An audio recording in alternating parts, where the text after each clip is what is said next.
Hi, I'm Mac McCarthy, and I help people with their breakups. And today I have another breakup story to share. And if you have a breakup story you want to share, please visit writemac.com, WRITEMAC.com. Send your story in, and you could get my take in a video just like this. If you'd like it to be a private video for your eyes only, not public to all of YouTube, that's a paid service that's available that a lot of people actually do like. And they usually divulge a little bit more about their situation, which helps with the response. And if you'd like to dig deeper, get more clarity, and really get to the bottom of things, I do recommend booking a live coaching session, which is on FaceTime, Skype, or Google Hangouts. So if you like this video, throw me a like. If you don't like it, that's just fine. If you really like it, maybe you want to subscribe, hit that red button. And if you really, really like it, maybe you want to hit the bell so you can get updated every time there's a live stream, which is daily. If you have a comment for this individual, please put it down below. Give them your take on the situation, any suggestions, recommendations. You've been there before. You agree, you disagree. Put it down below. Let's share. So let's get into it. It's been a little while since I've done a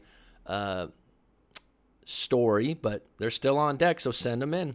Thank you, Coach, once again, as this is the second time I'm reaching out to you. Well, I must have done something right the first time. I really should just book a coaching session or a few with you. I absolutely agree. As I've told people before, at the end of each coaching session, I will ask you, is this helpful and useful? And if you say no, I will give you your money back. That hasn't happened, and I don't plan on it happening because I over-deliver in the coaching sessions. Please excuse the lengthy message. I'm trying to get all details down to get more accurate advice. Well, that's a good idea. That's a good plan, good intentions. Late May, I started talking to this man who was introduced to me by a friend of mine. Okay, nice. You got introduced, so you have a little background already on him. He requested me on Instagram, and we had a great first conversation. So it should start good in the beginning. If things start out bad, they usually end up bad. We talked extremely openly and honestly together during the very first conversation. We got all of the uncomfortable ex topics out of the way, why our relationships failed, etc., etc. He told me that he's recently divorced last summer and has 2 kids. My friend told me he still has hopes to get remarried and have more kids, but I wanted to ask for myself. So my question would be, are you okay with that he has 2 kids and that he wants more? That's a lot to know up front before getting in a relationship, and you should be on deck with that. The very first time we met face-to-face, I made sure to ask him if marriage and kids would be something he is still interested in, since it was a big part of the reason why my last relationship failed. All right, well, that's you being mindful and real about what you want. I think that's great. He said yes. The relationship lost him quite faster than I expected, and to be honest, I was more concerned with me hurting him than him hurting me. Well, there's something there. If you go into a relationship and it's great, it's wine glasses and rose petals, or rose petals and wine glasses, I like to say, and it's great in the beginning, and you're already thinking of when the other foot's going to drop, well, that's just your that's your back end experience. That's your experience prior to this one saying, don't do it again, don't hurt someone again. And that's not fair to who you're with, and that's not fair to you, because every situation is a new one with new uncertainties, and that's what you're really scared of, the uncertainty of it all. And you're replaying what happened in your past relationship most likely, and you have to clear that past relationship up and say to yourself, this is a new one. It could go wrong, it could go right, but I'm going to lead with good intentions and honesty and see what happens. I had just broken up with my ex February 20th, and he came into my life May 23rd. 3 months later, I thought it was too sudden, too soon. Well, it could be, but take it slower then. If you guys got along really well in the beginning, take it slow and don't put a barrier up. It's not too good to be true, right? I told him I'm not sure what I want, and he said, let's see where it can go. That's a great response from him. That's low expectations, that's lightheartedness, and that's the right place to be in if I was him. We clicked, vibed right away, had deep, meaningful conversations, talked all day. He'd call me all the time. So you do have connection. I'm assuming attraction if you went out with him. And the only other part that you're having trouble with is trust. And sometimes trust is not so much, trust takes time, right? That's the one that takes the longest. But what I find, especially with women that have been a little wounded in past relationships, they don't trust themselves. They don't trust their own judgment. And this plays games with them in their heads, and it creates situations where they're constantly telling the new person, oh, well, it might not work out, or this or that. You're not trusting that this person could work out. And so in doing that, you sabotage the relationship going anywhere. We have very similar upbringings and the same exact morals. Exact morals, wow. Well, that's a big deal to have the same morals and upbringings, values and beliefs. I actually told him I feel like we are almost the same person. Wow. I actually told him I feel like, he mentioned to me that he didn't like the single life. He really isn't that kind of guy, going out type of guy, which is true. He was a little touchy-feely, and I told him I wasn't ready for sex. All right, well, be upfront and lead with honesty. After 5 weeks, I decided I really like this man. His efforts haven't changed. He makes time for me, calls and texts all the time, opens up, and all the good stuff. I'm not seeing anything wrong here, so I'm going to be really surprised when it goes wrong. That same week, I posted to my Instagram story a picture of myself and the friend who introduced us, and he replied to the story saying, three-way, laugh my ass off. I'm joking. I was offended by this and definitely made sure he knew I didn't appreciate it, even as a joke. So I'm not sure how this works. That same week, I posted on Instagram a story, a picture of myself and the friend who introduced us, and he replied to the story saying, three-way? Oh, okay. I didn't catch that last part in the right context. LMAO. Bad joke. Obviously, he has a little bit of a sick sense of humor in some ways, and it wasn't funny to you, and I could see why. I'm sure afterwards he thought to himself, whoa, that was a little bit too far. The thing about it is, maybe if he said that when you guys were out to dinner or lightheartedly, but on a public post on Instagram, it's kind of a different ball game, right? I was offended by this and definitely made sure he knew I didn't appreciate it, even as a joke. After that, I felt like the whole mood to us changed. Not immediately, but after a few days for sure. Well, I mean, is this part of his character that you weren't noticing? Let me add something. Everything was good. Everything was grand. Everything was great. It was so wonderful. Could it possibly be that you're still getting to know this individual? Because I've heard of people saying everything was perfect.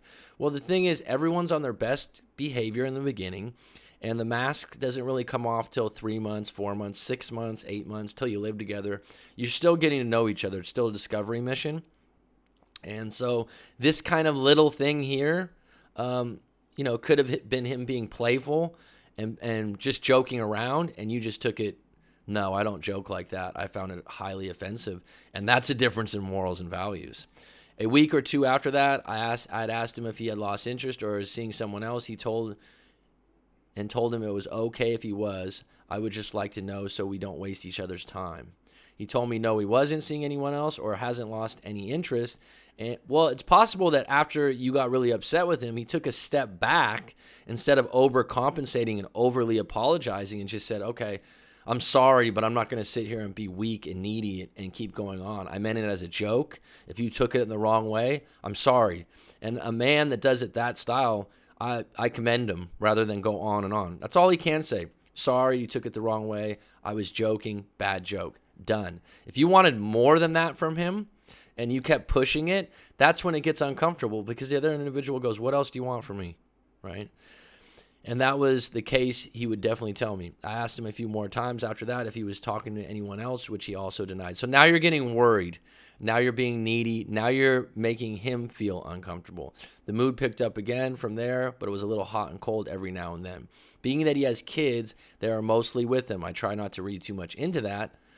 July 22nd, I was going away for 21 days, 3 weeks. So you're a precise person if you're using 21 days. And I told myself this would be a defining point in our relationship. This is either to make it or break it. That's highly dramatic at this stage in your relationship to put that much pressure on you going on vacation for 3 weeks and considering that a make it or break it situation. That's putting a lot of pressure before anything even happens. So I would reframe that a little bit. It might be important. It might be clarity. It might be some things. But a make it or break it situation, that's almost like giving the relationship an ultimatum if he doesn't do what you expect during that 21 days. Before I went away, he would say a few times that maybe I'll find a man there and stay there, and I told him maybe he'll find someone else when I'm gone. So you guys are both playing this little passive-aggressive game, which if you are adults and you're mature, I think it's going to wear on both of you. I think you guys are seeing who will break and show more emotion. But it sounds like this is a game that you don't really like playing, but you are playing it. I chalk this up to his insecurities. Well, you also have some insecurities because you're making the same comments. Knowing that his ex-wife cheated on him with three different men and got pregnant by another while they were still together. Wow, that's deep wounds. The second night of me being in a foreign country, I get a message from a different friend. He knows this friend since high school, and he knows that me and her are friends, saying he sent her a message on Instagram saying, pretty as ever. I confronted him with the message, and I told him, you finessed me. Great. Thanks for that. So you found out that he said to another woman on Instagram that she was pretty as ever, and that to you means what? I'm not sure that's that big or bad of a statement. He, of course, said it was innocent. He was giving her a compliment and meant nothing by it. Honestly, I think a man can give that compliment on Instagram and mean it in an innocent, playful, kind way that isn't in any way trying to get with them. Now, if you're insecure already about the relationship, which it sounds like you are, you getting really upset with that or overreacting, and if I was in his shoes, I would see that as a red flag. Pretty as ever is not over the top in my book. And someone that's active on social media saying something like that would not inhibit that they're not interested in you any longer or messing around. And the fact that a friend contacted you and went out of their way to tell you this is gossip based, and they added a little fuel to the fire. I told him, if someone said that, okay, for example, as a man, if I was dating a woman and I was in the beginning stages and she said, oh, you look as handsome as ever to a friend that she had on Facebook. Now, I wouldn't necessarily love that idea, but I wouldn't overreact to it because we're still in the infant stages of learning each other. But at the same time, I feel like I know that they're interested in me and I'm going to still see where this goes. And if a friend told me about that, I'd say, you know what, that's fine. And handsome to me is a little bit higher praise than saying pretty. Pretty's above cute. I told him I am not entertaining other men's messages because I like and respect you. So what you're saying is, you have to watch what you say on this is twice on social media that you're highly concerned about how other people on social media look at what he says because it's a reflection of being with you. I understand that. That's good with you being upfront and clear about that. But if he doesn't respond kindly to it, he's an adult, he's a man, and he might not like the idea that just because you don't like what he said, he just told you it was innocent. He just told you it was a joke, and you took it the wrong way. So this is telling me that your morals and values aren't lined up as much as you thought in the beginning. After that day, we talked it out. He made a serious effort to talk consistently. I told him that I'll ask you this one last time. If you're talking to anyone else, I will never bring it up again. He replied with a straight up no. Bottom line is here, unless you have evidence that he's talking to someone else, why do you keep asking this question? Is this something from your past relationship that happened? Because if I was in a relationship and you kept asking me that question, I'd probably be done pretty much. It would get old really fast, and it would tell me that you were looking for things such as pretty as ever to overreact to make your assumptions or leading questions true. The remainder of my vacation, July 24th to August 12th, we were back to our old selves, flirting, texting all the time, updating each other on our day. I really felt that maybe that message to my friend needed to happen in order for him to know that I'm serious about him and I have no bad intentions, which I told him in the beginning. I don't have any bad intentions, and he told me neither did he. Why would you even have to state that, would be my question. I won't be accepting this, and I don't know what C is. I'm not the kind of woman you just have fun with. I want more. So you've established that from the get-go by saying that, you've established a lot of rules up front. And to me, if I was dating you, you're taking away from a little bit of the playfulness and the connection, but you're also telling him, like, I'm serious. And this tells me you've been burnt in the past by someone that wasn't serious enough and that was a little bit immature, because you don't have a lot of bend. You're basically putting it in your frame what the rules are. And if he doesn't respond to that, don't be upset, because you're finely tuning how you want the relationship to groove towards you. When I got back, he came to see me that very night. He was in a pretty emotional state. It sounded like he was going to cry, and he told me that he wants to try and start a new life, but the kids make it impossible for him to be able to do that since they're always with him. In the meantime, his son called him crying and asked him if he's ever coming back home or he is leaving. So this is a separate problem beside your relationship, but it's something that you either need to choose to support him on and be there for him, or you got to say, maybe this is more on our relationship plate than I'm willing to share. Because him having 2 kids, the trials and tribulations of being a parent, are going to have moments like this. And, the kid's going to have, injuries. The kid's going to get sick from school, and the kids are going to come first if he's a good father, which it sounds like he is. And so be honest with yourself. Are you able to deal with this and be there for him? I told him to go home and be with the kids. He apologized for having to leave so early. That week I came back, was pretty much amazing. We hung out every day, and texting was hot and heavy again. When I would go over his house and later tell him I was going to head out, he would tell me, I don't have to leave, I can stay. Made me feel wanted, and I was happy. Well, he's also telling you at some point he would like to hook up. The second week I met his mom. I've never met the kids, and things were still good. Well, outstanding. This sounds good. And it's going at your pace. Now it seems we're picking back up on old habits where the texting is off, and I get mixed signals. Well, maybe accept less texting. Maybe accept less putting into social media. So the fact that you don't text so much, I'll be honest, in past relationships, most recent relationships I've had, I don't need to text all day, and I find it annoying. So just because that's a way you like to communicate throughout the day doesn't mean you need to, if you start out that way because you're getting to know each other, that's fine, but that's going to wear off at some point where you're going to get less and less text. Okay? If that's a big part of communication for you all day and he doesn't do that, again, you might not line up, but it can get annoying. I noticed also a few times we don't really kiss. Also, partly my fault that I don't lean in to kiss him, but I don't feel he does either. Well, you put up a big line in the sand saying you weren't going to get intimate anytime soon, and so he probably is saying, well, I guess I should wait for a cue from her. That's my guess. I mentioned that he told me neither do you, not sure what that is about. Maybe we both feel awkward about it. Well, the longer you go without one, the more it's going to feel awkward is my answer to that. And secondly, it's okay for the women to lead on a kiss. Absolutely okay. So the idea that you're waiting for him and you made that statement about intimacy early on, it's certainly not a problem if you lead. Long story short, 2 nights or so ago, we were laying on his bed. He was on Instagram, and I see that there were other girls in his messages. I immediately brought this up to him, and he told me, I legitimately have no time to talk to anyone or see anyone. If I'm not at work, I'm with my kids, and I'm not with my kids, I'm with you. Stop it. Well, good for him. Good for him, because you're looking for stuff. And so I dropped it. You're looking for stuff. It's annoying. It's stressful. At some point, you have to trust him and believe in him until you really find something concrete.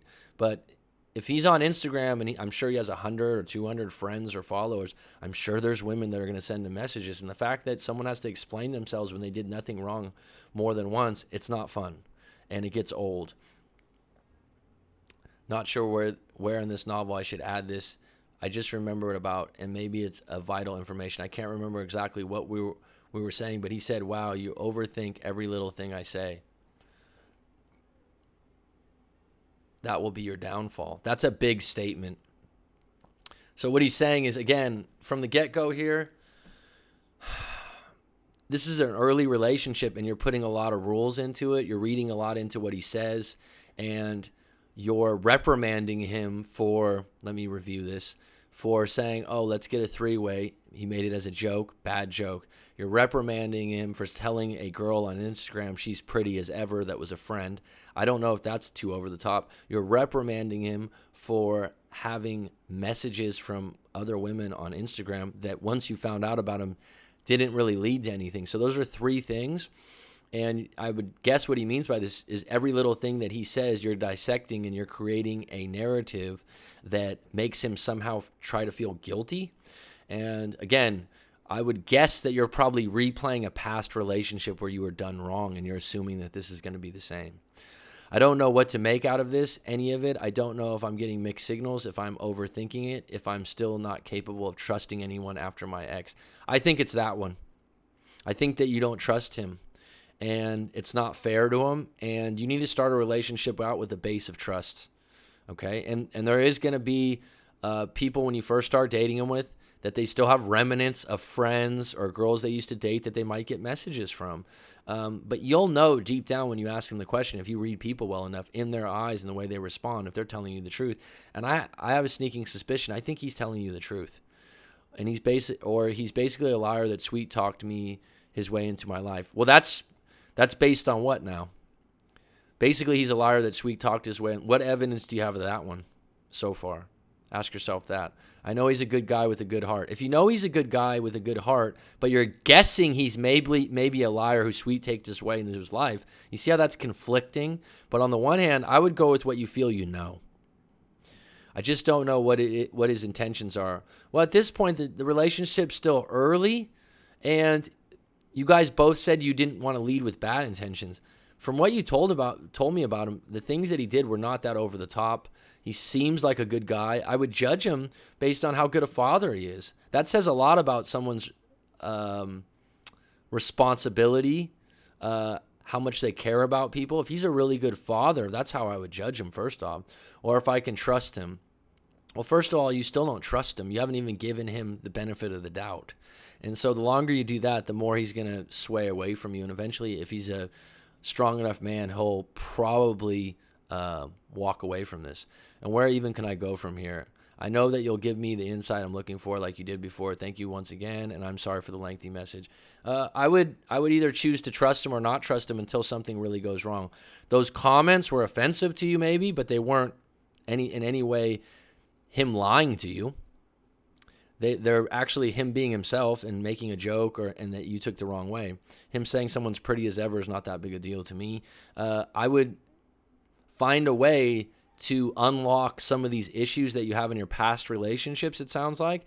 And once you do that, maybe you'll be able to commit to being more open to this man and trusting him moving forward and not holding him, oh, he could just be a liar that's trying to sweet talk me. That just came out of the air. I don't see that in anything you've said about him. So I hope that helps you. If you'd like to book a live coaching session, that's also available. Otherwise, thank you for supporting the channel.